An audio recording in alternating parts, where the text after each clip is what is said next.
They're saying it's being investigated as a suspected terrorist attack. So that's not definitive confirmation yet. But in terms of the nature of the attack, where it happened, it's clearly, from a police officer I was speaking to, highly suspicious. You can see the truck behind me that was used in this incident. It's been severely damaged. There's also gunshot blasts on the windscreen, we think, and the driver of the truck was killed by a civilian at the scene, clearly believing that he posed a threat. We've been told by the police that investigations are going on into the driver. We've been told he was an Israeli Arab.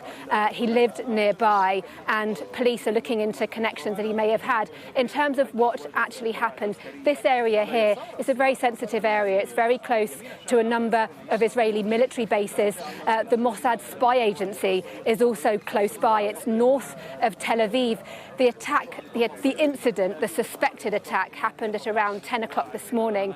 A coach dropped off people just over here. There's an impromptu bus stop, and actually if we swing the camera around, you'll see there's a lot of media here. But you can actually see the coach that was dropping people off. On the side at the back there, you can see where the truck actually then, we were told, it accelerated with speed. It ploughed into the side of the lorry, and then of the coach, sorry, and then it also went into the people as they were coming off. And like you said, 35 civilians, 35 people injured. We don't know for sure whether any of those people that were getting off that coach were actually heading for any of these bases and may potentially have been military personnel. But I spoke to a medic who was one of the first people on the scene, and he described horrific scenes of people trapped underneath that truck, suffering terrible injuries from the authorities. We've been told, like you said, 35 people injured,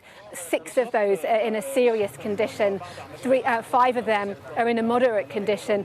There's been a lot of ambulances here, a lot of medical personnel dealing with the casualties, moving them to hospital. And when we arrived on the scene, actually, we could see a lot of activity around the actual truck itself as investigators and medics were removing the body of the driver, and we saw his body being taken away, covered in black tarpaulin, clearly all part of the investigation.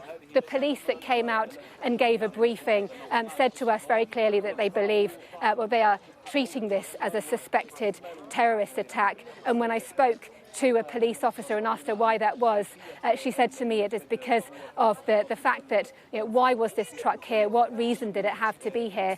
She said that it had moved quickly, it had accelerated towards the people. So the indications are that it was terrorism, but clearly they don't know for sure, and that's why these investigations are taking place.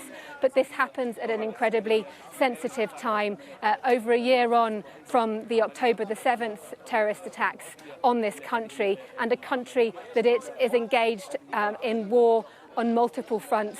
And just a couple of days after Israel responded to Iran's ballistic missile attacks on this country, and clearly a nation that is trying to restore deterrence and restore security.